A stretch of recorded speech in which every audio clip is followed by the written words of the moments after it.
Today's video is sponsored by Kunai Threads. Whether it's a Blackbeard playmat, a Shanks shirt, or even a Doflamingo pickleball set, they've got you covered. Use code JohnnyTCG and hit the link in my bio to get 5% off your entire order. Thank you, Kunai Threads, for sponsoring this. Ladies and gentlemen, welcome to another Johnny TCG video. I'm Johnny TCG. I'm really happy to see you here today because I've been MIA for a bit. I've been sick as a dog and I'm finally able to start recording again. I am so excited because I've got a lot of content I'm trying to make. Before we get into the spicy deck list, I just want to say shout out to Kaizoku Cards. They sent me this crazy custom Shanks leader. I'll throw it up on screen. Boom. It's a cartoon style. It kind of reminds me of Steven Universe, so I call it the Steven Universe Shanks. It's really cool. Their stuff is awesome. Check it out. I linked to them in the comments down below. And with that being said, let's get into the deck list. Today, ladies and gentlemen, we're taking a look at Red Hair Shanks from OP09. Now, this deck has been talked about a ton. There have been a lot of different variations of it, and I think I found my favorite, at least one of the more unique.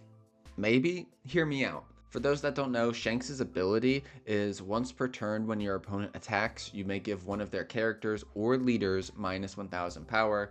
This makes defending a lot easier, and over the course of the game is really helpful, and just with the support that Shanks got makes him a really strong, just generically good leader. People have tried building him in an aggressive style, people have tried to build him in a more control-y style, and just seeing a couple random things on the sim, I decided to go with a control-y style, but with the focus on power reduction. I don't think this is a super popular build. Maybe some of these cards have gotten popular, but at least I haven't seen any videos talking about them. Maybe I've just been out of the loop since I've been sick. The name of the game for this deck is going to be reducing the power of our opponent's characters and then popping them with our characters, of course, and even events. We do this through a variety of ways. We've got about 6 different ways to reduce our opponent's power, and then we've got 6 ways to KO characters based on power. So we have a lot of different combinations available to us. I really like this idea. It's kind of trolly, just in nature of being able to lower the power of all your opponent's characters and then pop them in one way or another, making it awkward for them. They're not able to really develop a board. And then slowly but surely, which this is definitely a slower Shanks build, you will be able to whittle down your opponent's board and then just overwhelm them with bodies. I'm going to do a deck profile, then I'm going to do a giveaway for a custom down card. If you're new to the channel, we do a giveaway in just about every video. And then last but not least, we will have games on the sim. You're going to want to see those. They are very interesting. And this deck is just so fun to play. Give it a shot, hear me out, and let's get into the deck profile. First up for Otama. Who doesn't love Otama? A classic 2K with minus 2000 power on play. This is mostly used as a 2K, but can come in handy. Marco, 5 cost, 6000 power. His on play is that he gets to KO a 3000 power character on your opponent's side of the field. And then, of course, he has the on KO ability of trashing an event from your hand, and then you get to play him back as rested.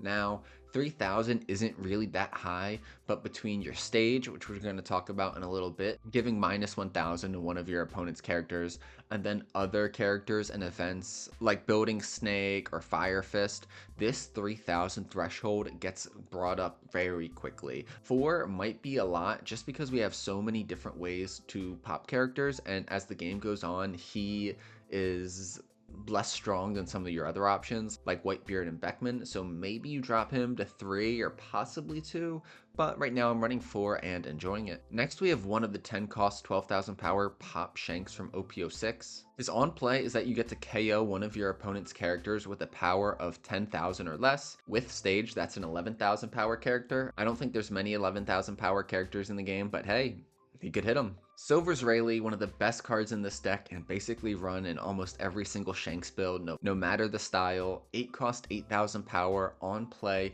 Give one of your opponents minus 3000 power, another one minus 2000 power, and that goes until the start of your next turn. So even on your opponent's turn, they're still going to be minus power. And then after that, you KO one of your opponent's characters with a power of 3000 or less. This is huge. With your stage, it's a 4000 power character or less. Are you picking up what I'm putting down? He is amazing to follow up Whitebeard with. If you play down Rayleigh, then use stage, you're able to pop a 9000 power character with Newgate. Who doesn't love that? 3 10-cost Rush Shanks might be questionable. You could debate that I should just go to 4, and yeah, I'd hear you out on that. He does fit with the theme in terms of power reduction, because he does give all of your opponent's characters minus 1000 power. Giving your opponent's characters all minus 1000 power during your turn and their turn is just so strong. I think he works pretty well in this deck, and if you can play this character down when your life is still healthy, you're going to be in such a good spot. Next, we're running 3 Rayleigh, the only blockers we're running in this deck, which might be a little bit questionable. A 5 cost 6000 power 1k counter, which is very nice, and then he has the ability of on play, if your opponent has 2 or more characters with 5000 power or less, you get to draw 2, trash 1. This is our best way to get card advantage and also cycle our hand to find some of the pieces we need.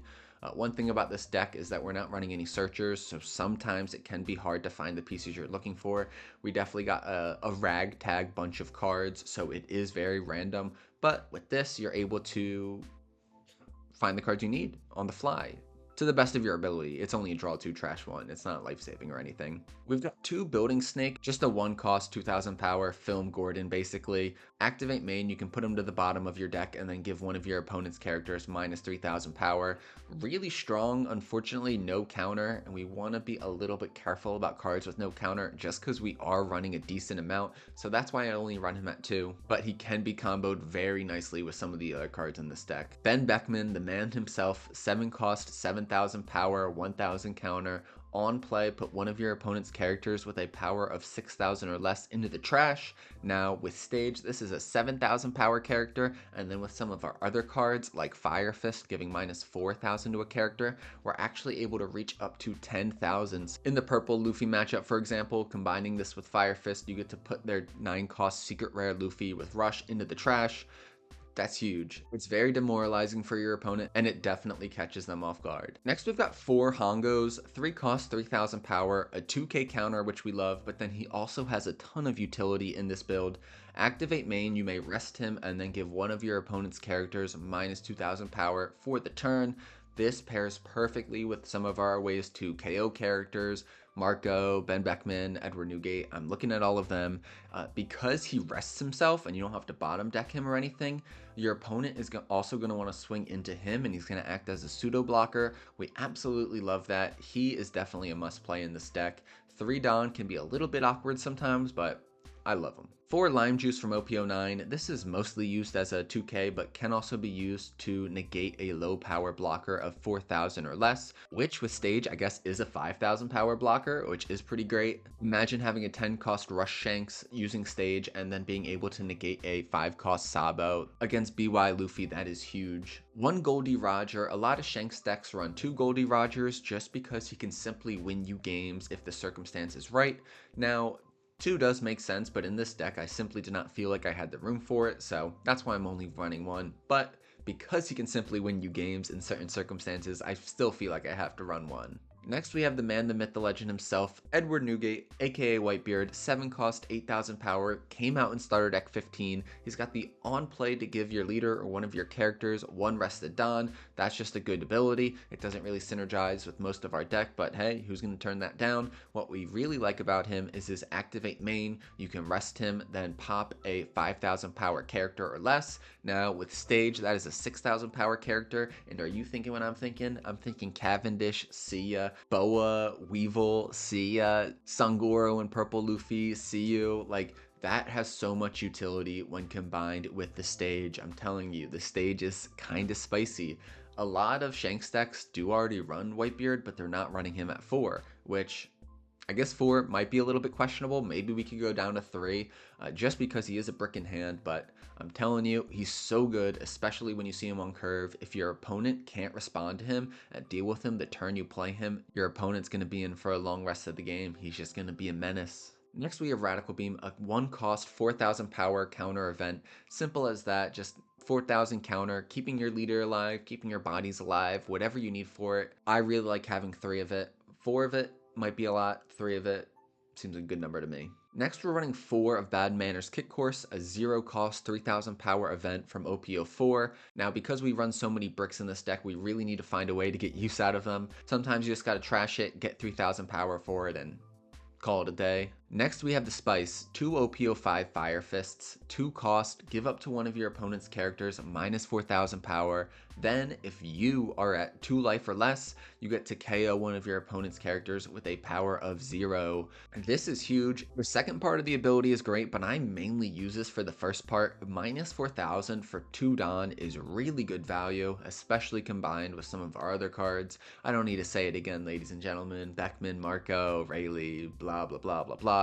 You're getting the idea by now, but our shtick is lowering their power and then popping them. How many times do I have to say it? Honestly, running this at 3 might not be crazy, but it is a brick at the end of the day, so you do have to be careful. Last but certainly not least, we have Red Force, the stage for the Red Hair Pirates in OP09. Activate main once per turn. You may rest this stage and then give one of your opponent's characters minus 1,000 power. I don't think most Shanks decks are running this, even though of course it was made for Shanks. I wanted to try this out because I thought a control-y style of Shanks would really benefit from this, and yeah, it really does. The downside of it is that later on in the game it can be awkward, especially if it clogs up your hand. The best time to play it is turn 1 if you're on the even curve, or turn 2 if you're on the odd curve. If you're not playing it then it sometimes feels bad, you know? Once you get to 5, 7, 8, 9 Dawn, then usually you're going to want to play out bigger bodies and other cards. But if you can get it out early, it's great. Worst case scenario, you try to trash it with the 0 cost event. Sometimes you may even play more than one stage in a game, and you'll see that in the gameplay, where there was a game where I actually played a stage over a stage and it worked out amazing. I also really like in the mirror match that you can use stage and then hit your opponent's Ben Beckman with your own Ben Beckman. That feels really good. Let me know down in the comments if you've messed around with the stage at all. I don't think this is going to be like meta defining, but I do think you can really catch people off guard with this deck and just kind of be a troll and a menace. And I would love to hear your thoughts on it in the comments below.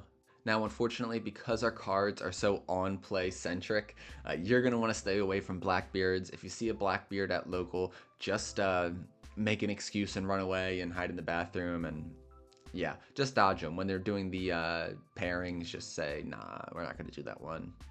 I jest, ladies and gentlemen, it's going to be a hard matchup, but I have faith in you. Maybe.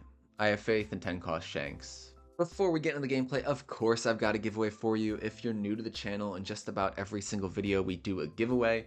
All you have to do to enter the giveaway is 1, leave a like, and 2, leave a comment. Today we're going to be giving away a custom Nami Don. Editor, throw it up on screen. Boom. It's got this crazy holographic sparkle to it. It's using art from Ichiro Oda Colorwalk series. So I am not the artist. I am not claiming to be the artist. I am not selling this. It is just a fun personal project. All you have to do to win the Don is 1, leave a like, and 2, leave a comment. It's as simple as this. If this video gets 20 likes in the first 24 hours, I will send it to one US-based commenter completely free. Simple as that, ladies and gentlemen. And if you're feeling so inclined, consider hitting that subscribe button. You'll never miss another Johnny TCG video. It means the world to me, and it helps the channel grow. So consider helping me out. Consider hitting it. That's enough of me yapping. Editor, roll the gameplay. In our first game of the day, we have a match against OP05 Purple Luffy, a deck that got a huge power up in OP09. We are going to mulligan our first hand, not necessarily the worst hand, but not really any counter, and we're also looking for our Fire Fist and our Stage and cards like that to really show off this build. In our new hand, we do have 2 Fire Fists, which is absolutely awesome. We have the Marco to pair with it. On the even curve, and unfortunately we don't have the Stage, so we can't play that for 2 Dawn. We just pass it back to them. They are going to use leader ability, and do they have a 4-drop? They do. They have the Zoro Joro. That will be a little bit annoying to deal with early game. Off the Zoro Joro search, they do find the OP09 Secret Rare Luffy. With the pieces I put in this deck, we actually will be able to pop that just off effects. Of course, that's pending if we do draw into them. They are going to swing even though we can just use leader ability, and now we've got 4 Dawn to work with. I have to make the choice between using our Stage or playing down the Hongo. Both have their pros and cons. I decide to go with the Stage, 1, just because I want to show off the Stage in this video, and 2, it allows us to use 2 Dawn and swing 7,000 into their leader. Putting pressure on Purple Luffy early game is really important, just because they're either going to have to take a life and it makes using their leader ability a little bit more risky, or they're going to give you cards out of hand, which is great as well. Who doesn't love getting cards out of hand from their opponent? They are going to take that life, and now they are down to 3 life. If they want to use leader ability again to get to 7 this turn, they will put themselves down to 2, which can be a little scary for a lot of players. I mean, they do have a giant hand size, so they will be able to defend themselves. For 5 Don, they're going to play down the Sangoro. That is absolutely brutal for them. Even though they didn't use their leader ability, so they save a life basically, they were not able to drop the Luffy Taro into Sangoro, which is going to be huge for us. This really makes things a lot easier. We're going to take their 6,000 swing. We get the Radical Beam. I really like Radical Beam in this deck. And then they're going to swing 6,000 with their Zoro, and I am going to use leader ability to bring it down to 5,000, and then I will give them the Hongo just because I don't want to go down too low in life early on. We do get the Edward Newgate 7-drop, which is so good in our deck. We are going to go with the Silver's Rayleigh here. I would have also enjoyed a Fire Fist play, but unfortunately, we didn't have the Don to combo Fire Fist with Marco or an Edward Newgate. We can do that next turn, actually, though. So we're just going to do the Rayleigh, where we're able to draw 2, trash 1. I'm put in a tough situation where I have to trash a card, and frankly, I don't want to trash any of these cards. Trashing a Fire Fist might make sense, but I also might go with the Edward Newgate just because I do have Rayleigh and Marco that can also get the job done of KOing characters based on cost.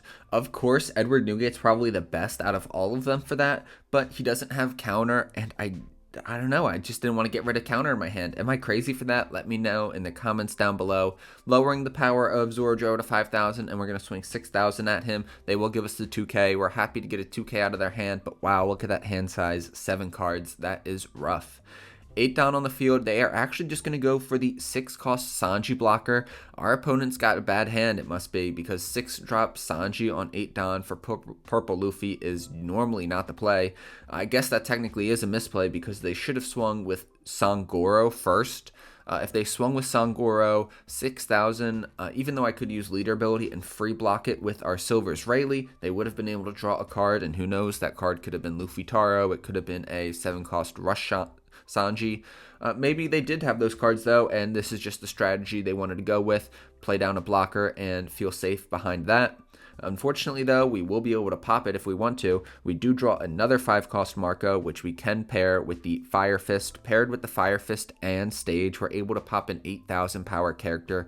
That is really strong. We're going to do our first Fire Fist play and pop their Sangoro with a Marco. That is definitely the move here. That Sangoro can get them a lot of value, and we need to get that off the field immediately. Now we're going to do 6,000 into the Zoro again, just trying to clear that off the board and reduce the pressure they can put on us. I could have also went into life, but really I feel like them taking a life is not that big of a deal for us, just because that's another possible card into their hand that could be useful for them. They're at 10 Don now. Charlotte Linlin would go really hard here. A 9 cost Luffy that they drew earlier will also be a good play for them, and we are going to see them do that.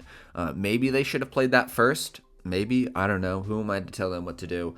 They do get to draw a card off that Monkey D. Luffy's effect. Now we are going to be able to remove it next turn with the Fire Fist Ben Beckman play. I am so hyped to do that. They're going to start off with a 6,000 swing with their Sanji blocker. I will take that. Now 6,000 with Zoro. I'm thinking maybe I counter out of this. I'm going to reduce him with Zoro and then free block with Silver's Rayleigh. Now they're going to swing 6,000, hopefully in a Rayleigh. Yes, they do. And now I can save this Rayleigh.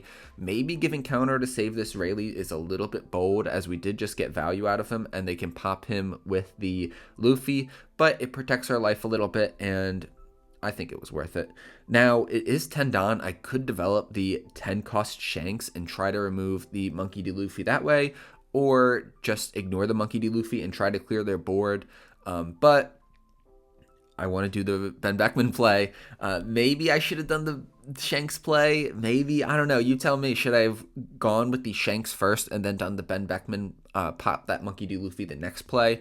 Possibly. We're going to start by swinging 5,000 into the Sanji blocker. They give us 1k. Now we'll swing 6,000. They give us another 2k. We are slowly but surely whittling their hand down. We're going to use Fire Fist, then Ben Beckman, pop their 9 cost Luffy, and then leave a Don up for Radical Beam.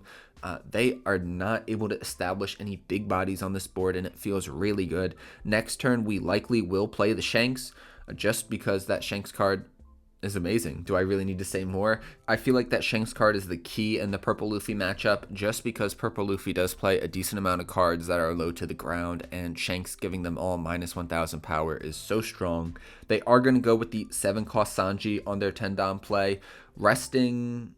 They can't rest anything actually, but they can give 1 down to Sanji and swing 8,000 into our Marco. We are going to want to let this Marco go. Marco, it was nice having you on the field, but alas, unfortunately, we do have to let you go. We could hypothetically use Marco's ability here and trash the Radical Beam from our hand and then play him back to the field as rested, but that doesn't really do much for us. He would just get removed by swings. We do not have a lot of cards in hand, and man, does it feel bad right now. They're going to do a 6,000 swing with their blocker Sanji. We are going to 2k out of that. Now a 6,000 swing with Zoro Juro. We are going to counter out of that as well. Let me know if you think I'm crazy for this, ladies and gentlemen, but I just don't want to go down too far in life. Purple Luffy runs a ton of rush cards, and we could be set to lethal real quick. Now it's time for 10 cost Shanks, giving all of their characters minus 1,000. We're going to start off with a 5,000 swing into their Sanji blocker, which they counter out of. Now we're going to do 7,000 into their rush Sanji, which we did use stage to give it another minus 1,000. They'll have to give us at least 3,000 worth of counter to keep it alive. They do have a Don up. If they have a Gum Gum Giant, I wouldn't be surprised if they use it here, just because I think me clearing 2 bodies from board right here would be really detrimental to them if they let that happen this turn. They're still considering it. What will happen? They are actually going to let it go, which I find surprising, but hey, maybe they just faked the Gum Gum Giant and they were also convinced it was going to get removed anyway. Now we're going to do 12,000 with our Shanks into their other Sanji, and they let that go as well. 10 down to work with, which is strong for them. They could have a real power play right here, but right now their board is severely underdeveloped, which gives us a huge advantage, even though they have more cards and more life than us. They are going to do another 6 cost Sanji blocker. I wonder if their hand is just dead, because this does not seem like the move to me. Let me know in the comments what you think. If they have a Luffy Taro but no cards to play off of it, is it even worth it to play out the Luffy Taro in this situation? I think there's an argument to be made that it is, just because that body will be pretty decently sized and can swing into my leader or maybe even my board, despite having that 10 cost Shanks on the field. They're going to swing 8,000 with their Zoro Joro into my Ben Beckman. Now I'm thinking I counter here and keep the Ben Beckman alive, just because it'll help me clear their board and continue to put pressure. If I do that though, at the same time, I am susceptible to a leader swing from them. If they do a leader swing of just 5,000, I can use my leader ability and prevent that. But if they swing for 6,000, I would not be able to stop that. If I gave up my Otama, they will swing for 5,000, leaving 1 up for Gum Gum Giant. I don't regret that last play, letting that Ben Beckman go, just because I do want to keep my life a little bit healthy, and a 6,000 swing into my leader, if I had used that Otama to save Ben Beckman, would have connected. Now we're going to go 12,000 into this Sanji. This just seems like the move here. Nothing else to really do this turn except leave some Dawn up for Radical Beam and leave some more up just for the sake of, I don't know, getting another Radical Beam out of life. They are taking a minute to think about this. I wonder if they're considering countering out. If they have a Gum Gum Giant, that gets them to 8,000, but my Shanks would just get rid of it anyway. Now we're going to do 12,000 into their life. They take that, and no trigger. We are in a pretty good spot right now, ladies and gentlemen. 1 counter card in hand with Otama, and then we do have Dawn up for our Radical Beam. So defensively, we're not in an amazing position, but we're not too far away from lethal. With 10 down to work with, they're going to start by playing the Franosuke. That's got to feel bad. Not being able to see a Luffy Taro this entire game, basically the purple Luffy is going to be like kind of hopeless, I guess. But at the same time, maybe they just want to pressure life and decide that there's no longer any point in trying to drag this game out any longer. They just want to try to finish it out as soon as possible. They're not going to want to swing with the Sanji blocker just because they're going to want to keep that up. We are going to be able to counter out of their first attack. Now the question is, do I want to use a Radical Beam to get out of their 6,000 leader swing? And we decide just to take it. We do get the Marco, which we will be able to get rid of that Franosuke with Marco if we want to.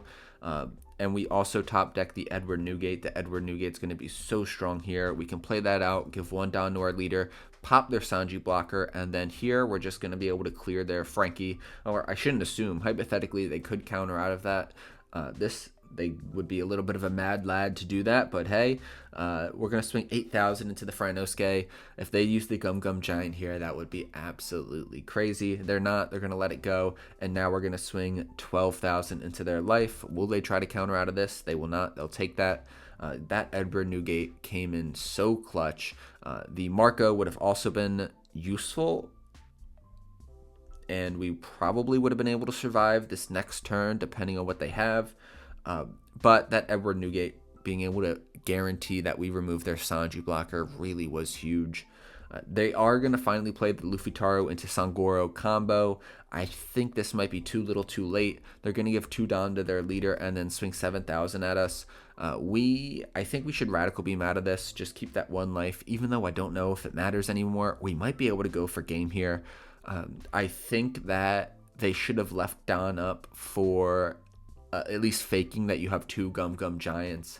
If you fake that you have 2 Gum Gum Giants, that really makes me nervous. That card is so strong, one of the best purple cards in the game right now. I'm debating on whether or not I should try to get rid of this Sangoro with Edward Newgate and potentially block her up with Silver's Rayleigh and play defensively and try to just win next turn, because I'm worried about a Gum Gum Giant and what other cards they could possibly have in hand. With Gum Gum Giant, things can get really out of hand.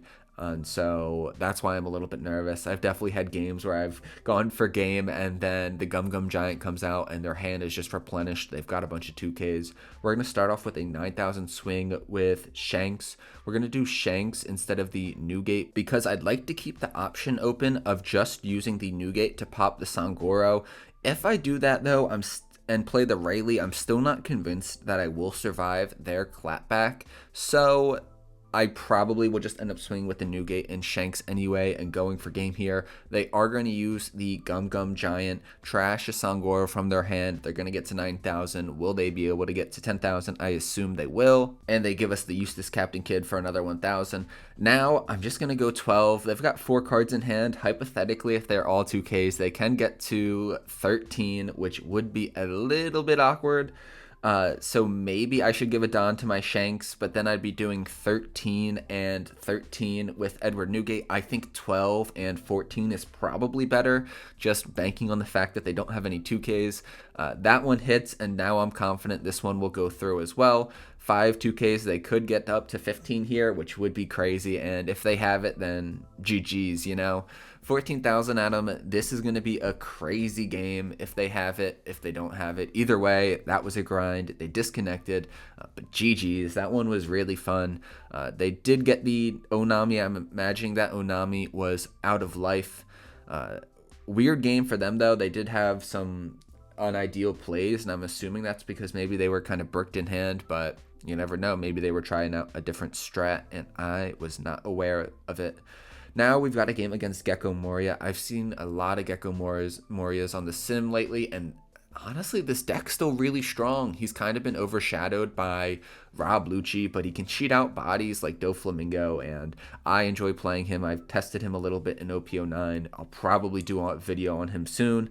We're going to do 6,000 at him. We do have our stage, and then we also have a Marco and 2 Ben Beckmans. They do trash the Perona to get out of our opening swing, which is bad news. Gecko having Perona on turn 1 always hurts.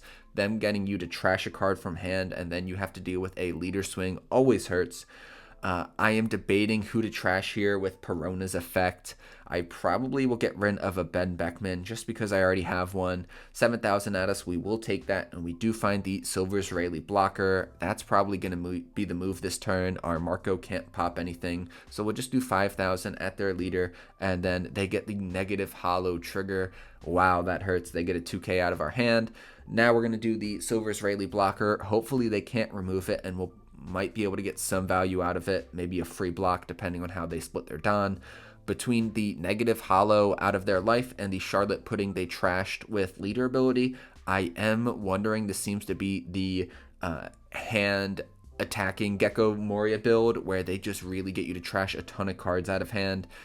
I saw a video on it recently. I'm sorry, I do not remember who made it, so I can't give them credit, but it is a really interesting build. It also runs the Rob Lucci, Perona, of course, negative hollow. Just decimating your opponent's hand makes things really difficult. We are going to free block with the Silver's Rayleigh using leader ability, and then we are going to counter one with the Marco. I don't want to develop a big hand size just because I don't want to get continuously punished by Peronas if my hand's larger than 5. They are going to play out on the Rob Lucci. Place 3 cards from your trash into your life, oh my god, into your deck, and then your opponent trashes a card from their hand. I feel like giving them the 2K is the move there. Silver's Rayleigh has got to be the play this turn, and then that 0 cost event can come in handy later on in the game. But if I gave up the 0 cost event and kept the 2K, I think that wouldn't have been the worst decision in the world either. We're going to swing 5,000 at their life, which they will take, and now we're going to swing 6,000 with our Silver's Rayleigh. We're doing that to either get cards out of hand or pressure their life a little bit. If you let the game go on too long against Gecko Moria, they can start chaining Geckos and Rebecca's and then bring the Geckos back with Hogback.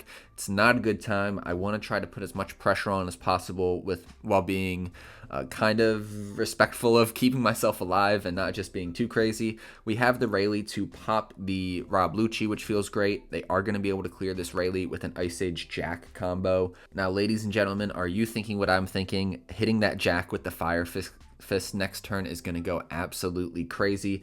Now they're going to do a 5,000 swing with their leader. We're going to use leader ability on the leader. The reason we want to do it on the leader and not the Perona is because if we don't use it on the leader and take that hit, they might just decide not to swing with the Perona, and then we would have gotten no value for it.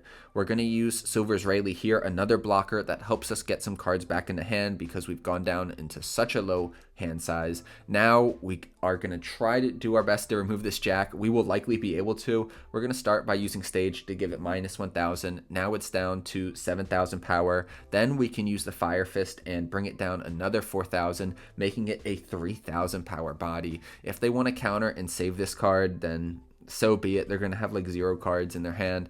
We're going to do a 6,000 swing from our leader. I want to keep a Dawn up for Radical Beam really badly, so hopefully this goes through. They could hypothetically give us 2Ks, but that seems a little bit wild to me. Then we can swing again with our Silver's Rayleigh. We're going to give a Dawn. Should we give a Dawn to him? No, we're just going to swing 6,000. Looking at their trash, their Gecko play next turn is going to be absolutely abysmal. We're going to do 7,000 into their leader. We're not going to give them a Perona back in their trash. We're going to be ignoring their Perona. We've done it so far, and we're just going to continue doing it.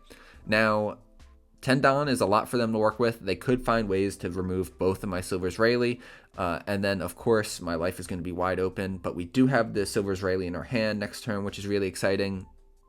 Until we don't. They use negative hollow and trash the Silver's Rayleigh. Wow, that feels bad. I wish they would have gotten rid of the Radical Beam. This card, Hand Trash Gecko, is so strong. That Silver's Rayleigh was going to come up huge next turn. Regardless of what they play this turn, I was so excited to play it. We haven't really found any top end yet. That was our first top end, and now we don't even get to play it. Good for them, though. That's exciting. I'm coping and seething right now, ladies and gentlemen. Then they're going to use Finger Pistol to KO my active Silver's Rayleigh, and then here they might try to get rid of my other Silver's Rayleigh, which will hurt a little bit. I might be able to defend it. No, I actually will. They swung 6,000 at it. They shouldn't have done that, I don't think. I think if they swung 7, they would have guaranteed getting rid of it, but they're going to want to use leader ability, which means they're going to want to leave Dawn open for that. Now they're going to swing 6 at it, and what are they going to bring back? I think Hogback might be their only play, and yes, they'll bring back Hogback. I'd imagine they'll bring back a Gecko Moria from their trash if they do have one. If not, maybe another 2K. They go with the negative hollow, which is surprising. We are going to keep our Silver's Rayleigh alive just so we can continue putting on pressure, and we get the Edward Newgate. He is always on the spot when we need him. He is a beast. That's why he's the GOAT. That's why he's number 1. That's why he's an emperor. We're going to give 1 down to our Silver's Rayleigh. We're not going to leave him standing just because if they want to swing into him and remove him, cool. We're going to go 7. I'm thinking about what numbers I should be swinging with, and the right number is 7 with Silver's Rayleigh. They're going to have to give us 2 cards if they don't want to take this. This will put them down to 1 if they do take it, which is great. They will counter out of it, though, a 2K and a 1K. Then we're going to go Edward Newgate, giving a Dawn to our leader. I'm just trying to take a look at what they have in their trash. Now, I did not need to give the extra Don to my leader. I could have just swung 7,000 into their leader and been perfectly fine. The attack would have still went through because we do remember that one of the cards in their hand is a negative hollow, but it doesn't really matter. Well, I mean, this is so unideal just because of the fact that we should not be making incorrect plays like this. But you'll see why it doesn't matter. They can just play the negative hollow this turn and trash my radical beam. If they do that, then I won't feel as bad for wasting the Don. Yep, they do. See, there you go. There would have been no point in leaving that Don open. Now we are in a great spot. It'll be hard for them to remove both the bodies off the board. It looks like they're going to try to get Silver's Rayleigh off the board and swing 6,000 into him with Perona. I am going to use leader ability here, even though that means I can't defend the Whitebeard. I think it's still worth it to at least keep one of the bodies alive. Depending on what they do here, we probably will have lethal next turn just because there's no way they're going to be able to deal with, unless they have double Ice Age Rob Lucci. Now that would go hard. They're going to give 3 Don to their leader and swing 8,000 at Rayleigh. Not sure why they're swinging 8,000 at Rayleigh. I don't think it really matters though, whether they clear my Newgate or Rayleigh. I think I just win this game. They're going to use leader ability to bring back a Hogback. The Hogback's not going to do anything. Ladies and gentlemen, this game's over. Anyway, neither of us really found our top end. The highest power character or highest cost character was my 7 cost Newgate and my Ben Beckman. So that was not your typical Shanks versus Gecko matchup. No Geckos on their end, no 8 cost Rayleighs or 10 cost Shanks on my end, but fun match nonetheless. Hand trashing Gecko is such a menace. I bet more people are going to be playing it just because it can really catch people off guard.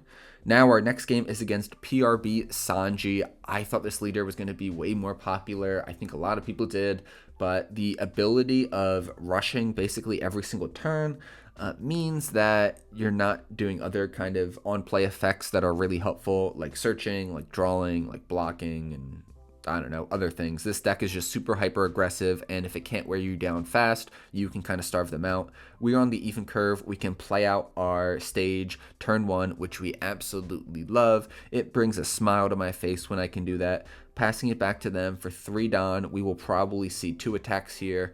Hopefully it's just 5,000 from their leader, and then we can use our leader ability to make it 4,000, and we survive that and don't have to take the hit. They are going to start out with the 2 cost Sanji from OP01. That card is so annoying in this deck, and then they are able to give 1 Don to their leader, swinging 6,000 at us. That is annoying. I think I should use leader ability and then maybe give the 1 cost Marco as counter, or I'll just take this and then use leader ability and give a 2 cost counter for this Sanji swing. 7,000 on your 3 Don play from one of your characters is absolutely so strong. We should be able to clear this Sanji this turn. Using stage, we can bring him down to 2,000. If they counter out of this, they are absolutely wild. So going to do 6,000 into the Sanji, and then for 3 Don, play the Hongo. While it does feel really bad getting rid of a 2K from my hand in a deck that, I mean, I don't have a lot of 2Ks in my hand. Besides that, that's my only 2K, and then playing against a deck that's full of rush cards. That feels a little bit scary, but I'll be able to combo that with my stage and my Marco. I'll be able to combo it with my Edward Newgate if I can keep it alive. Even if I can't keep it alive, it acts as a pseudo blocker, which is really good in this matchup as well. And our deck only runs a couple blockers, so maybe I actually do need to add some blockers to this deck in general. They're going to play down Nami for 1, drawing the starter deck 1 Roronoa Zoro. This card is also another card that is really strong in PRB01 Sanji. He's going to be able to give that Zoro 1 Don, and it becomes 7,000 power. 5,000 at us with their leader. Of course, we can just use leader ability and get out of this for absolute free. Now they're going to swing 7,000 at us with the Zoro, and we're just going to have to take this. Now we are in a really good spot this next turn, I'd say. Despite not having a lot of counter in hand, which is still a little bit awkward, we're going to be able to clear potentially both of their characters. I'm going to use Hongo to bring down the power of the Zoro, and Zoro, of course, is our first priority to remove, so I'm thinking that we bring him down to 3,000 power, huge, and then we're going to swing with our Shanks into him. If he dies, amazing, and then we play Marco down to pop the Nami. If he doesn't die, then we play down the Marco to kill him, and we got counter out of his hand. And so that's what's going to happen. He's going to counter out of this, give us a 2k and then another 1k, or if they have a 2k, we'll be happy to get 2 2ks out of his hand. And they do actually have to give us another 2k with the Otama. That is great for us. We're slowly whittling down their hand. We're not attacking into life yet, so they're not going to be able to develop much more of a big hand size. We're going to play down the Marco to pop that Zoro. They use the counter for nothing. 7 down for them to work with. We've got a Don up for a Radical Beam. That's our only counter in our hand. We do have 2 of them. If we can stabilize this next turn and play down the Edward Newgate, I think we're going to be in a really good spot. The Rayleigh could also be very strong as well. They're going to play down the new promo Shanks. This card is really interesting. It is finally coming to the West. It was out in Japan for a while, I believe in the new tournament packs or event packs. Don ×1, when attacking, you may trash 1 character card from your hand, then give one of your opponent's characters -1000 power for the turn, then draw a card. That is really strong, ladies and gentlemen. 6 cost, 7,000 power. They're going to swing 8,000 into my life. I'm just going to have to take this. They're going to trash a Goldie Roger from their hand and then give -1,000 to Hongo. I imagine they're going to try to remove this Hongo, and we do get the Bad Manners Kick Course, which it does have a trigger of giving one of your opponent's leaders or characters -3,000 power, and we are actually going to be able to keep this Hongo alive. I think that's going to make our next turn really strong because we're going to be able to completely remove the Shanks without attacking into it. Yes, we would probably be able to get rid of it by dropping down the Rayleigh and then swinging into it and using stage, but with Hongo, it guarantees we're able to remove it. So I'm going to use Hongo and minus their leader by 3,000, bring down him, Sanji, to 2,000 power. Now they're going to do 2,000 with Nami into my Hongo. I can use leader ability, and then if they swing into the Hongo with Sanji, which of course they will, I can actually use a Radical Beam. I am probably the first person in the history of One Piece TCG to use a Radical Beam to save a Hongo. Call me crazy, put it in the history books, I don't care. I think that was a big brained play. Now we're going to use Hongo to bring down the power of this Shanks. I might swing into it with our Marco just to see if we can get cards from hand. We're going to start out with a 5,000 swing into their Nami just to clear it. Now we'll do Hongo -2,000 to the Shanks. We should give -1,000 to it with stage as well. This will bring it down to a 4,000 power character. I'm thinking before I pop it with one of our Newgates, we swing into it with Marco just to see if we can get counter out of their hands, or they might see through that. 6,000 into 4,000, please give us 3k worth of counter. I would absolutely love that. They don't, which is unfortunate. We just play down the Newgate and not get any value out of it this turn. That is not a big deal though. The alternative would have been swinging 6,000 into their life with Marco after popping the Shanks with Newgate, and we don't necessarily want to give them cards, even if that comes at the cost of taking their life. So we are okay to leave their life still untouched and just play out the Edward Newgate and leave him as active. If he was rested, hypothetically, he could get removed this turn, depending on what they have to play. So happy to play that out as active. We are in a pretty good spot. Still not a lot of counter in hand, but we did leave a Don up for Radical Beam. With 9 Don to work with, they're going to have the 8 cost Silver's Rayleigh. Wow, that card is a beast and is going to be really strong for them. They're going to be able to clear my Hongo, which has been a problem for them.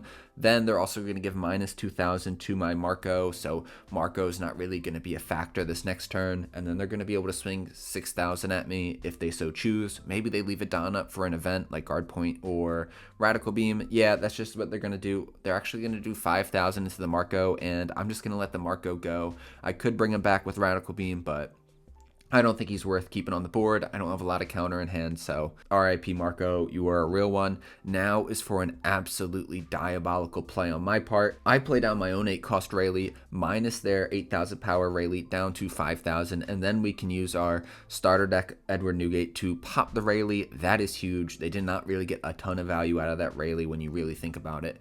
Then we're going to be able to do 6,000 at them with our leader. 6,000 is going to force a 2k or an event, and then we still get to leave 1 Don up for Radical Beam. Yes, they could rush us next turn, play down a really strong big body. That would be annoying, especially like a 10 cost Shanks. A 10 cost Shanks would be absolutely brutal, but we'll see if they have it. We're in a pretty good spot, I think.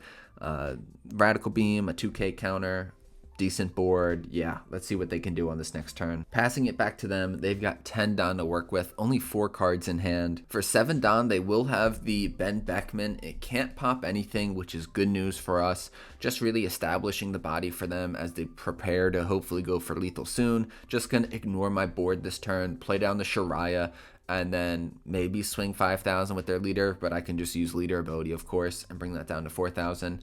Now back to us, and I think we're kind of in control here. We're immediately just going to use our Newgate to pop their Shariah, and we're definitely going to want to pop this Ben Beckman one way or another. We can do it with a couple different ways. We can use our 10 cost Shanks to pop it, which I don't love that idea because I want to leave a Don open for Radical Beam. Now we can use our stage to minus the Ben Beckman by 1,000, and then even play another stage and minus it by another 1,000, then play the Edward Newgate to pop it. For once, I'm playing 2 stages in a game. That usually does not happen, and it usually just stays a dead card in hand after the first couple turns. But hey, what great news. We're going to swing 8,000 with Rayleigh, which they'll take. Now we're going to play down another stage, bring down the Ben Beckman again, and then play our Edward Newgate. Hypothetically, we could have given a Don to our leader or one of our characters earlier with Edward Newgate's ability, but I didn't really think much of that just because we wanted to kind of feel out the play a little bit more, you know. Our 10 cost Shanks is going to be a beast. The Goldie Roger still waiting to be used. Depending on what they do here, we might play Goldie Roger and potentially can go for game. They're going to play down the 5 cost Pell from OP04. This card is pretty good in PRB Sanji, so you do see a lot of decks running it. They're going to play down the Karina to give minus 2,000 to Edward Newgate. They're going to give Pell Rush with their leader ability. But before they swing with Pell, they're going to swing with their leader 5,000 at our leader. This is kind of bait, I think, to get us to use our leader ability and potentially not protect one of our characters or our leader with the Pell swing, but I'll let that, or I'm going to use leader ability there, and now I can use Radical Beam to save this Newgate. I think that is the move on this turn. Maybe it's not, though. I mean, letting it go wouldn't have been the craziest thing either, but we'll use Radical Beam. Unfortunately, we're not able to go for game this turn. We will use our Edward Newgate right away, though, to pop their Karina. We can also use our Newgate to pop their Pell. We've got 2 Newgates, and wow, does that feel good. We might actually not even use Newgate to pop the Karina. I think we could just use 10 cost Shanks to get rid of it and then do 3 swings into their life. We can't finish them off this turn, but next turn I think this is going to be a guaranteed W unless they got some crazy spice that I don't know about. They're going to counter out of our 5,000 swing with our leader. That's perfectly fine. 8,000 swing with Newgate now, and then an 8,000 swing with Rayleigh. Those 2 hit. They're down to 1 life. What can they do to climb themselves out of this hole, ladies and gentlemen? I don't think much. As a last-ditch effort, they're going to do an Otama into an 8-cost Monkey D Dragon. Try to remove probably our 7-cost Whitebeard, and sure, go ahead. I'll let the first one go after their dragon swing, and then they're going to swing 8,000 into the other one. I still have leader ability to use, so I will use that. Not that it really made a difference. We have 3 swings on board and a Goldie Roger, and they only had 1 life card with barely any cards in hand. So GG's. The longer you can make the game go against PRB Sanji, the better for you. It usually goes GG's. Ladies and gentlemen, those are the games I got for you today. What did you think about them? I've been having a ton of fun with this deck. I really think you should give it a try. Those were some close games, especially that Purple Luffy matchup was like, all these games are just a grind because this leader is kind of a slow-moving leader. You know, it's not a very aggressive build. Slowly, you're just picking apart your opponent's board. We would love to hear your feedback on the list and just the games in general in the comments down below. Let me know what other leaders you want to see me play. If you've made it this far, you are a real one, and consider hitting that subscribe button if you haven't already. This has been a Johnny TCG video. Don't forget to like if you want to enter the Don giveaway and comment. That's all I got for you. Have a great night.